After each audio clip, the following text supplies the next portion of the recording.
Ok, gente, então, ó, hoje é o final, estudo 25 do Mateus, tá? Nós vamos falar no Mateus 28, que é o último estudo. Então, só lembrando, como é o último estudo do livro de Mateus, o nosso objetivo é estudar os evangelhos, tá? Um por um. Eu até pensei, quando estávamos começando a fazer esse estudo, de fazer um estudo dos 4 evangelhos juntos, né, interligando, mas eu achei melhor separar, porque cada um tem uma característica do autor, entendeu? Então, nós sabemos que Mateus, ele não foi o primeiro evangelho a ser escrito, o primeiro foi Marcos, né? E o Mateus, eu não sei se eu falei no começo do estudo, o Mateus, ele era chamado de Levi também, ele era cobrador de impostos. E o cobrador de impostos, gente, ele era odiado. Por quê? Ele tinha uma autorização do governo para, por exemplo, se o governo tivesse que cobrar 10, né? O cobrador ele podia cobrar 18, ele passava 10 para o governo e o 8 era dele, era permitido. Então, de acordo com a ganância do cobrador de impostos, ele era odiado e geralmente ele era mesmo. Então, nós vemos que Zaqueu, né, aquela história do Zaqueu da árvore lá, que era o baixinho, ele era cobrador de impostos, ninguém gostava do cobrador de impostos. E o legal de Jesus ter chamado Mateus, que ele estava sentado na coletoria, quando Jesus chamou, porque Jesus, ele chamou os 12, um de cada modelo, vamos dizer assim, né? Então, é muito legal você ver pessoas muito diferentes, não era um grupo homogêneo. Nós vemos que Lucas era médico e Pedro era pescador, né? Então, tem de tudo lá, tinha um de cada jeito, até o traidor, né? Então, é assim, quando você tiver algum problema com muita gente, não se esqueça que a cada 12, um é traidor. Então, tá tudo certo, né? E qual é o maior milagre de Jesus? Eu não sei se eu já falei para vocês, o maior milagre de Jesus é chegar a 33 anos e ter 12 amigos. Uhul! Só ele. Porque dá para contar numa mão os amigos que a gente tem com o passar dos anos, né? Amigo mesmo. Aliás, Jesus nem tinha 12, né? Ele tinha 11, porque um já viu, né? Pula essa parte, pula essa parte. Então, vamos lá.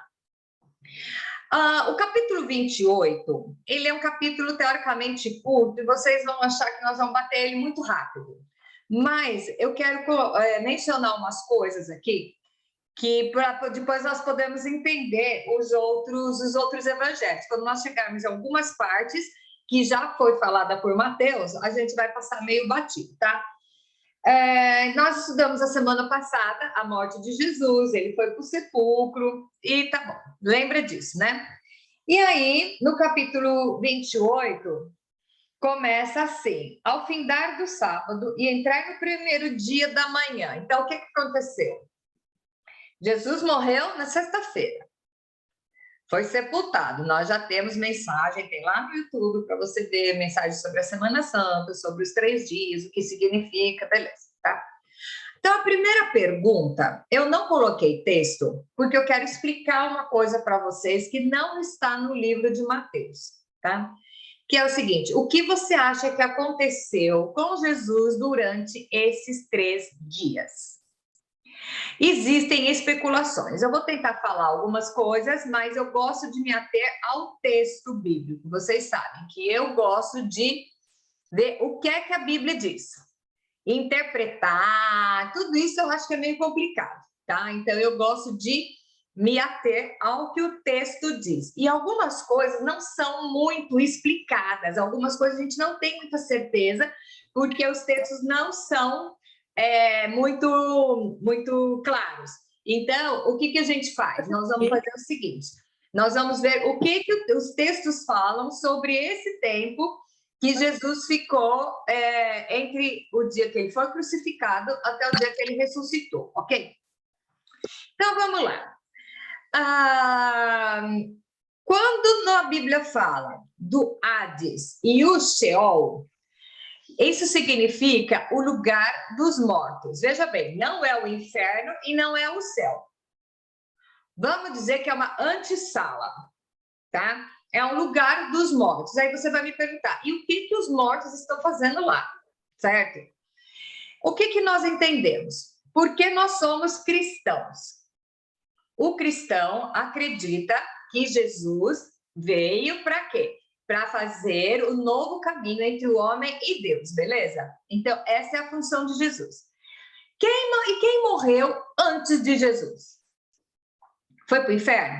Não. Mas se Jesus é o único caminho, o que aconteceu com essa galera? Os profetas, blá, blá, blá, blá. O que aconteceu com essa galera? Tá? Eles ficaram, a Bíblia diz, eu vou ler os textos para vocês entenderem, essas pessoas, quando até Paulo fala, os mortos que dormem. Quem que dorme? Quem que dorme? Quem dorme? Aqueles que morreram antes de Jesus, porque Deus... mas e aí no Jardim do Éden? Lá no Jardim do Éden, Deus já falou que ia mandar Jesus para salvar. Então, no Jardim do Éden, Deus já tinha na cabeça dele todo o projeto da salvação. Tanto que lá no Jardim do Éden, ele fala que a serpente, que era o Satanás, ia morder o calcanhar de Jesus e que Jesus ia esmagar a cabeça, tá? Então, isso aconteceu na cruz. O que é a Satanás mordendo o calcanhar de Jesus? É quando Jesus foi morto. E quando é que Jesus esmaga a cabeça? Quando ele ressuscita. Que Jesus venceu a morte. Já estava planejado lá no Jardim do Éden. Então você me diz, mas e Abraão? Abraão está onde? Diz que ele ficou em stand-by, dormindo. E aqui é muito louco. Nós estudamos a semana passada que na hora que Jesus morreu, o que aconteceu na hora que Jesus morreu? Teve como se fosse uma tempestade, o céu se escureceu, teve um grande terremoto, alguns sepulcros abriram e alguns dos que dormiam ressuscitaram, tá? Quem eram esses que dormiam e ressuscitaram? Aqueles que estavam ou no Hades ou no Sheol, tá? Mas aonde que está escrito isso? Vamos lá ver aos textos. Então, vamos lá. Eu dei uma resumida aqui, tá? O Hades e o Sheol significa lugar dos mortos, não é inferno nem céu. A morada dos mortos que morreram antes de Jesus, que esperavam por ele, uma vez que a salvação fez só a intermédio dele, certo? Nós vemos lá na parábola de Lázaro, diz que o Lázaro e o rico, diz que Lázaro morreu e foi para o seio de Abraão, onde os santos aguardavam a Jesus. Isso Jesus está falando na parábola do Lázaro, tá? Aí nós vamos ver. Aí Jesus está lá na cruz e o ladrão, né? Caiu a ficha. Aí o bom ladrão, gente, não vamos parar de falar bom ladrão, porque ele não era bom ladrão. O único bom lá era Jesus. Ele só foi o que caiu a ficha, tá? Ele se arrependeu e Jesus diz: em verdade, te digo que hoje estarás comigo no paraíso. Uai, mas o que é o paraíso? O que é o Sheol? O paraíso, vamos dizer, é a antessala, aonde os santos estão, onde o povo tem os dormindo, sei lá como é que é essa história, porque eu não fui lá. E quando eu morrer, eu não vou vir contar para vocês, tá bom? Que vai ser? Vocês vão ter que descobrir sozinhos quando vocês morrerem, tá? Mas Jesus falou: em verdade te digo que hoje estarás comigo no paraíso. Então, Jesus morreu e hoje mesmo era na sexta-feira. Jesus falou para ele: hoje estarás comigo no paraíso. Mas o que aconteceu também? Vamos ver lá 1 Pedro 3, de 18 a 19, diz o seguinte: porque também Cristo padeceu uma vez pelos pecados, o justo pelos injustos, para nos levar a Deus, mortificado, na verdade, na carne, mas vivificado pelo Espírito, no qual também foi e pregou aos espíritos em prisão. Aqui vemos que Jesus fez uma declaração de vitória. Mas o que ele foi pregar? Ele não foi para o Hades nem para o Sheol para ainda dar mais uma segunda chance. Ele foi só para declarar a vitória, que é ele esmagando a cabeça de Satanás, tá bom? Então, eu vou dizer uma coisa. Não existe segunda chance. Você tem a chance até o horário de morrer, beleza? Isso nós vamos ver mais para frente. Vamos ver o que Paulo fala na carta aos Efésios. Por isso diz: quando ele subiu às alturas, levou o cativo o cativeiro e concedeu dons aos homens. Ora, quer dizer que subiu. Se não, também que havia descido até as regiões inferiores da terra. Aquele que desceu é também o mesmo que subiu para os céus, para encher todas as coisas. Então, nesse meio tempo, tá? ele foi resolver o caso, ele foi declarar a vida no Sheol e diz que ele foi, se ele estava com o ladrão no paraíso. Mas aí você me diz, mas Pedro fala que ele foi pregar aos espíritos na prisão. Pregar não necessariamente é chamar ao arrependimento. Sabe por quê? Olha o que fala na carta aos Hebreus. Isso nós temos que saber, é isso que destrói a teoria da reencarnação, tá? Hebreus 9, 27. Vamos prestar atenção nesse texto para a gente não esquecer nunca mais. E assim, como aos homens está ordenado morrerem uma só vez, vindo depois disso o juízo. Então, quer dizer, o reencarnado vai morrer mais de uma vez. Então, não existe reencarnação. Hello? Morrendo uma só vez e depois disso o juízo. Quanto tempo vai ficar? Ah, não sei, gente.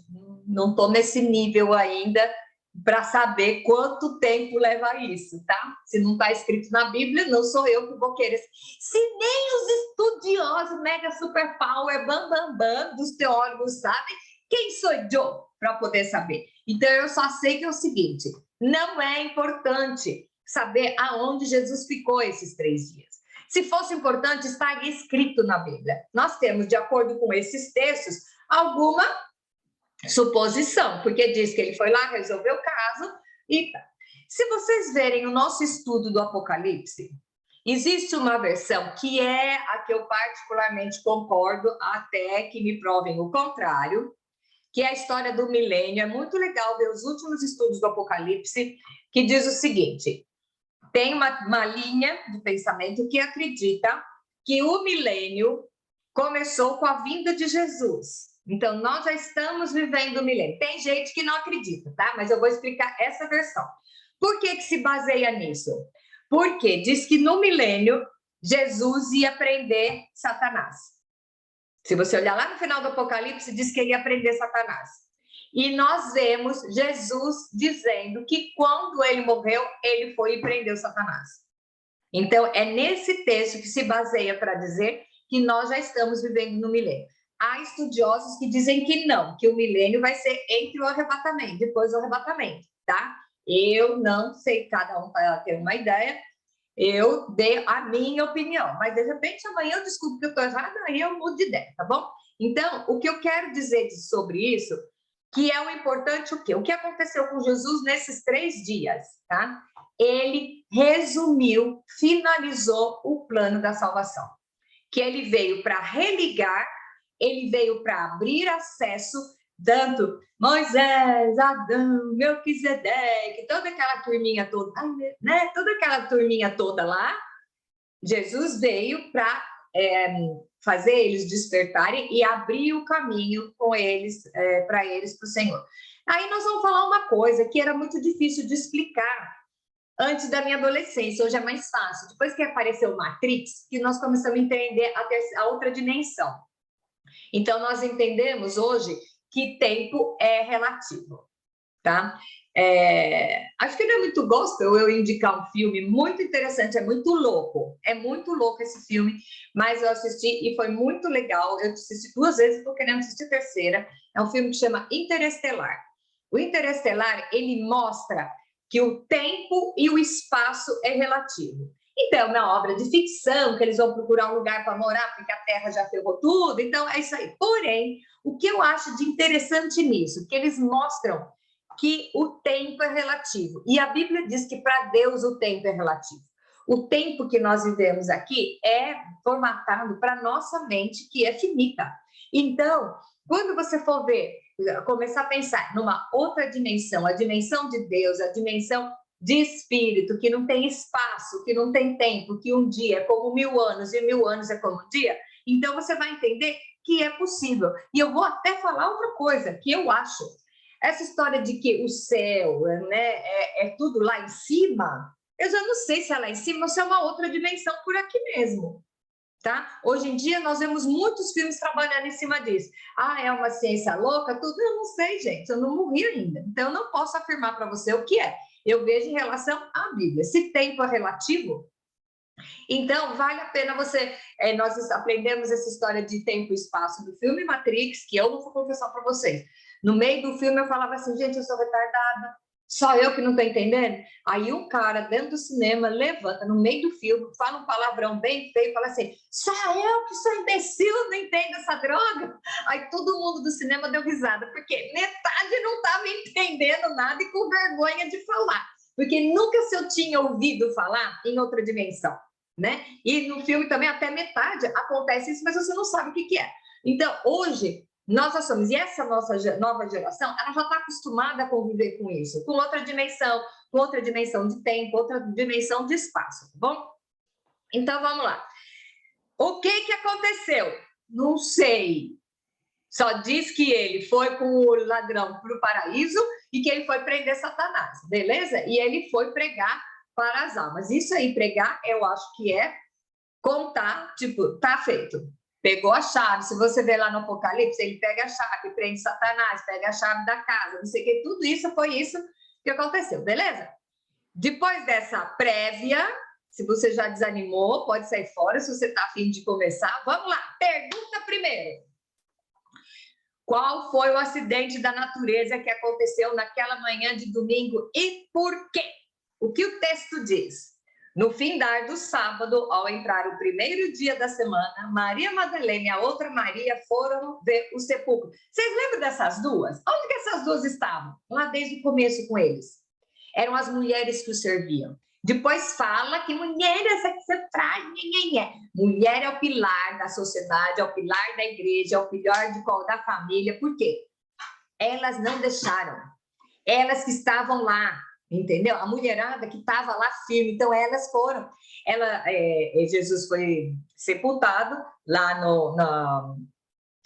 no sepulcro do José de Arimateia. E aí botaram os guardas lá para tampar. Nós estudamos tudo isso semana passada, quando findou o sábado, porque não podia fazer nada no sábado, né? E o horário do judeu é o seguinte: o sábado termina quando termina o sol, né? Então, ao findar do sábado, quer dizer, acabou o sábado, aí elas poderiam ir lá. O que elas foram fazer? Elas foram lá, nós vamos ver nos outros evangelhos, elas foram lá preparar o corpo, aquele negócio todo. No findar do sábado, Maria Madalena e a outra Maria foram ver o sepulcro. E eis que houve um grande terremoto. Por quê, gente? Porque um anjo do Senhor desceu do céu, chegou-se, removeu a pedra e sentou sobre ela.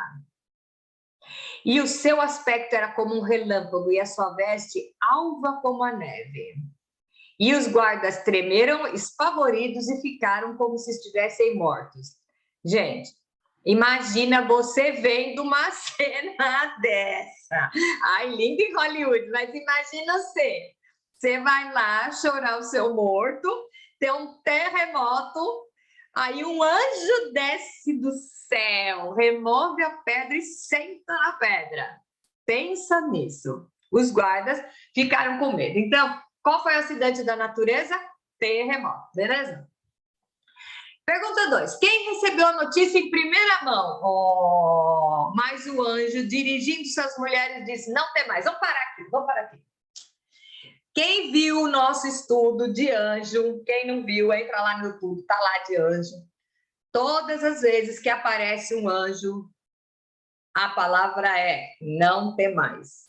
Por quê? Anjo, você acha que aquelas crianças gordinhas, de asa, de fralda, e que voam assim, aqueles bebês de fralda, ai, que coisa amiga, Hollywood é muito fofo. Toda vez que aparece um anjo, as pessoas têm medo. Sabe por quê? Pode ver toda a descrição de anjo. Gente, eu amo. Volta. Quando você tiver em tempo, volta no estudo que nós fizemos sobre anjo. Toda vez que mostra anjo, é guerreiro, com uma espada, transmitindo força. Gente, toda vez que aparece anjo, eu falo, não temos. Alguém tem medo das crianças gordinhas de fralda? Não. Então, o anjo apareceu e não temos. Devia ter desamaiado, corrido, ficado parada, imagina, né?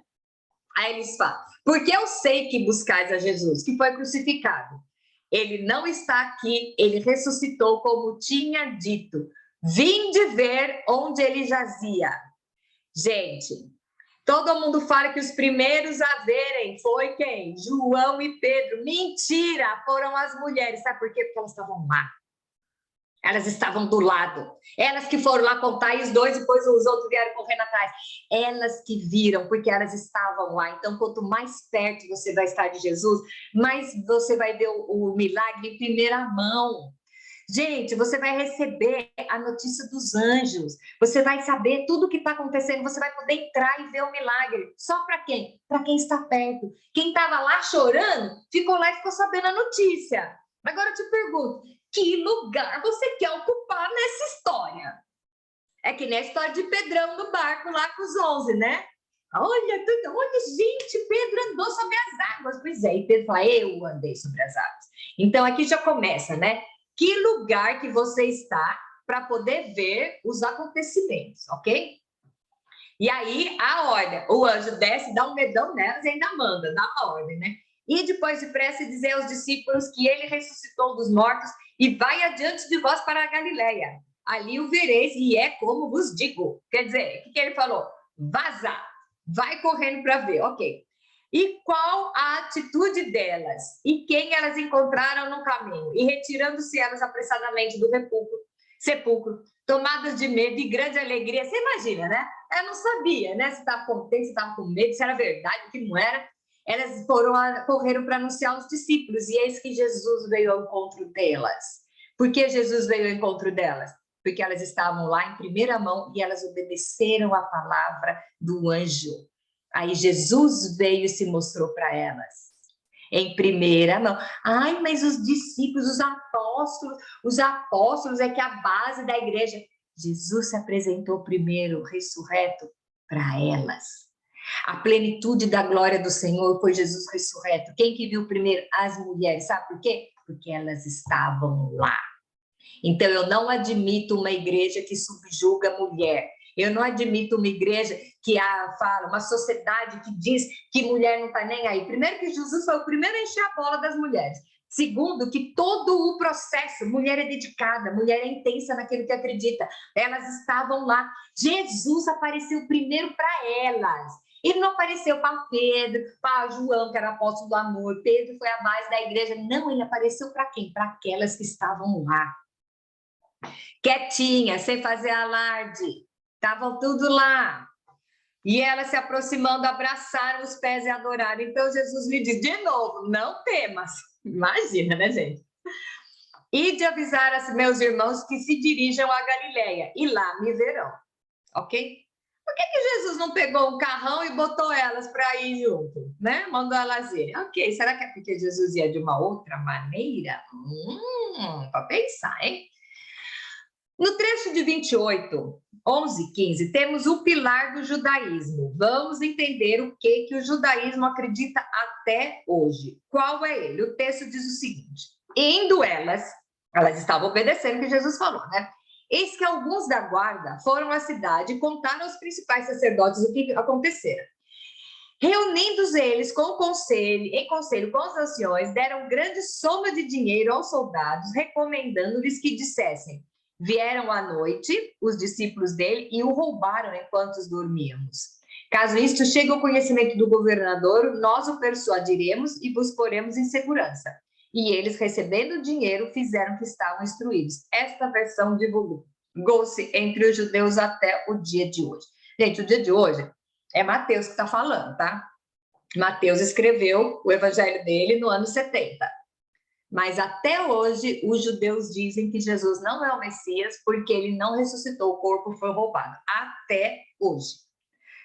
Olha, não são todos os judeus, porque já foi feita uma estatística que mais de 90% dos judeus são cristãos, tá?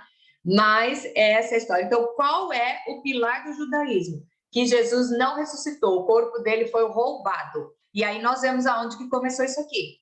Não é que a Bíblia é um livro histórico, que a gente entende as coisas estudando ela? Vamos ler. Pergunta 5. Com todos esses fatos, todos creram? Qual é a razão disso, na sua opinião? O texto é 28, 16 e 17. Seguiram os 11... Elas foram até Galileia, foram até os discípulos e falaram, vai para Galileia, porque Jesus disse que é para falar para encontrar. seguiram os 11 discípulos. Por que era 11? O que aconteceu com um? Tá? Não estava mais, então eram 11. Foram os 11 para a Galiléia, para o monte que Jesus lhe designara. E quando viram, o adoraram, mas alguns duvidaram. Aí eu te digo, por que duvidaram? Porque o milagre era grande demais. Até hoje, quando o milagre é muito grande, a gente duvida que isso realmente aconteceu. Quando Deus dá uma cura milagrosa, a gente fala, mas então não estava tão doente assim, né? Quando Deus opera uma cura, mas que não era tão assim. Quando Deus faz alguma coisa sobrenaturalmente grande, a gente tem a tendência a depreciar. Por quê? É grande demais, é muito difícil. Até para nós, que nós somos cristãos, até para nós acreditarmos toda a glória ao Senhor. Nós queremos sempre achar a razão, racionalizar. E aqui fala que alguns dos discípulos duvidaram. E nós vamos ver lá que um deles é Tomé, está escrito lá no outro evangelho. E aí, a sexta pergunta, prepare-se. Mateus 28, 18 é o versículo que todos nós temos que saber de cor, por quê? Nós estudamos até agora, o Sermão do Monte, que está lá, Mateus 5 e 7, a 7, é o manual do fabricante, certo? É os 10 mandamentos simplificado, aperfeiçoado e explicado. Porém, Jesus mandou, ele deu uma ordem na hora que ele estava indo, a última ordem. E ele diz o seguinte, aí ele chegou lá, e Mateus coloca isso aqui bem resumido, tá? E Jesus, aproximando-se, falou-lhes dizendo, toda autoridade me foi dada no céu e na terra.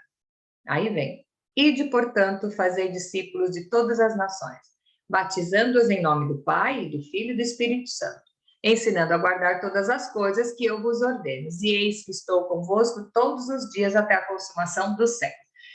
Moçada, não é a Kátia que está falando, não é o pastor da sua igreja, não é o padre da sua igreja, não é o seu líder de célula, quem está falando é Jesus.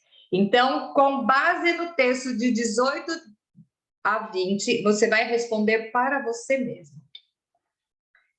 A autoridade pertence a quem? A quem pertence a autoridade? Jesus diz, toda autoridade me foi dada no céu e na terra. Jesus veio, ele morreu na cruz pelo meu pecado, então ele tem autoridade sobre a minha vida. Ele é o Senhor da minha vida. Então eu vou dizer para vocês, uma coisa que não combina, a frase não Senhor.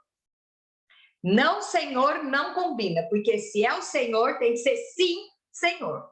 Então você é o que de Jesus? Jesus é o que na sua vida? Ele é o Salvador? Ele é o bebezinho, a manjedoura? Ai, que coisa fofa.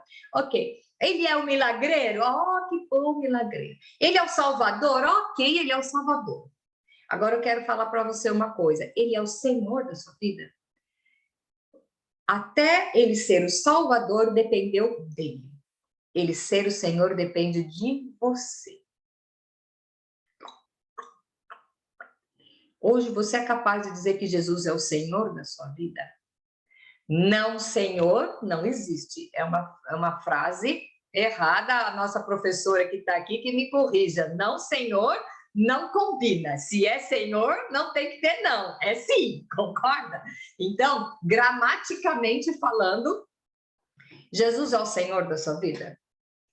Ou o Senhor da sua vida é a tradição do seu país, é a Constituição. Agora se fala tanto na Constituição do Brasil, né?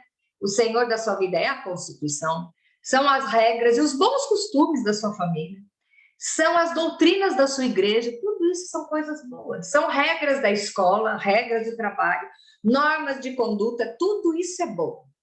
Ninguém faz um código de comportamento que seja errado, porque senão ninguém engole.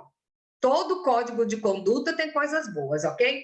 Agora eu te pergunto, quem é realmente o Senhor da sua vida? Muitas vezes, o Senhor da sua vida é o seu amor pelo seu marido, pelo seu namorado, pelos seus filhos. O Senhor é aquele que dirige o seu pensamento, o seu desejo. O que é o Senhor da sua vida? Aqui Jesus diz que porque ele fez tudo isso, toda autoridade foi dada no céu e na terra. Tanto que nós vamos ver lá no estudo do Apocalipse, ele que desce, né? Ele que vai julgar, ele que desce com o livro na mão, não sei o que, tá tudo lá no Apocalipse, no último estudo do Apocalipse, você vai ver lá, tá? Então, com base no texto, a autoridade pertence a quem? Pergunta B. Você tem algum discípulo? Você está discipulando? Ah, mas eu não sei falar. Ok, não importa. Tem sempre alguém que sabe menos que você. Você tem algum discípulo? Ah, mas eu não falo para ninguém. Você não sabe falar? Você está orando por alguém para se fazer um discípulo? Aqui não está falando para meia dúzia de três. Ide por todo mundo e fazer discípulos. Você tem discípulo? O que é um discípulo? É aquele que está aprendendo a caminhar com você. Ou você se permite cometer uns errinhos assim de vez em quando? Como é que é? Aí errar todo mundo erra, eu posso. Até que nem eu falei na semana passada, na igreja que você pode ter três. Ah, não, foi aqui no chá. Você pode ter três pecados, né? É liberado? Não. Tem alguém, você vai errar? Claro que você vai errar. Mas a pergunta é: você tem discípulo? Pergunta C. Você ensina alguém a guardar os mandamentos? Ah, mas eu não tenho ninguém que ensinar. Muitas vezes você ensina sem palavras. Você ensina com exemplo. Uma atitude fala muito mais do que 1000 palavras. Se você ensina a sua filha que ela não pode mentir, mas quando toca o telefone você fala, diz que eu não tô, você está sendo contraditório nos que você está falando. Ah, um exemplo bobo. Ok. Você se permite cometer algum deslize na frente de alguém que está olhando para você? E frasezinha de caminhão, só para a gente sair um pouco do sério. Você pode estar sendo a inspiração de alguém, mesmo sem saber. De você tem gente olhando, observando a sua conduta sem você saber. Você pode estar inspirando pessoas e você não sabe. Se você acha que você é um nada, olha que tem gente olhando para você, te admirando e querendo ser igual a você. Olha a sua responsabilidade. Você está ensinando alguém a guardar os mandamentos? Nem que seja só pela sua conduta, não só pelas suas palavras. Uma atitude vale muito mais do que 1000 palavras, beleza? Pergunta D. Qual mandamento ainda é difícil para você guardar? Nós temos os mandamentos, nós sabemos tudo aqui. Qual é aquele que é a nossa fraqueza? E eu vou contar um segredo para vocês. Ai, essa história do Evangelho da Maciota não existe, viu? Eu vou contar, vocês vão ficar tristes, mas é naquele que é mais difícil para você seguir, é naquele que o inimigo vai tentar você. Eu vou falar uma coisa, o diabo não vai vir me tentar com um cigarrinho de maconha. Não vai, porque eu não curto, né? Ele vai tentar cada um de acordo com a sua fraqueza. E qual é a sua? Qual é o mandamento que é mais difícil para você guardar? Outra pergunta. De vez em quando você está sozinho? Você está sozinho algumas vezes? Ah, você está pensando, às vezes eu estou. Eis que estou convosco todos os dias. Você pode não sentir a presença de Jesus. Você pode não querer a presença dele naquela hora que você está fazendo alguma coisa que não é lá muito legalzinha, mas ele está lá. Então, quando fala que nós entristecemos o Espírito Santo com as nossas atitudes, ele está lá. Você jamais estará sozinho, porque ele prometeu, eu estou convosco todos os dias. Aí eu te pergunto, tem coisa que dá para fazer sabendo que Jesus está lá te olhando? Ele podia ficar lá, tirar as férias de um dia, né? Aí tem uns negócios aí que era melhor ele não estar. Eu vou te dar uma notícia, ele tá. E ele tá vendo, tem coisa que você faz, ele faz assim, não acredito. Não faz, você vai e faz. E aí eu vou perguntar para vocês agora a última pergunta. O que é a consumação dos séculos? Jesus diz, eis que estou convosco todos os dias, até a consumação dos séculos. O que é a consumação dos séculos? Aí você vai dizer, é o arrebatamento, é quando Jesus vai vir, vai ter o grande julgamento. A consumação dos séculos chegou na vida da Jordana semana passada. 33 anos e se consumou os séculos dela. Quando é a consumação dos séculos? Ele diz que ele vai estar contigo todos os dias, até a consumação do século. Porque mesmo que Jesus não volte, você morra antes, aí você vai lá para, né? Assiste lá o Apocalipse, você vai entender tudinho, direitinho. Ah, então isso aí é marketing que eu estou fazendo. Mas então, nós temos 1, 2, 3, 4, 5, 6 perguntas, baseadas só em 3 versículos, muito rápido. Quem é autoridade na sua vida? Se você tem algum discípulo, se você está ensinando alguém a guardar os mandamentos, qual é o mandamento que ainda é difícil para você guardar? Qual é aquele que você tem que trabalhar na sua vida? E você está sozinho em algum tempo? Não, então até na hora daquele mandamento que está super difícil, você não está sozinho. E a consumação dos séculos, pode ser a consumação de todo mundo, mas pode ser a minha. Não estarei sozinha.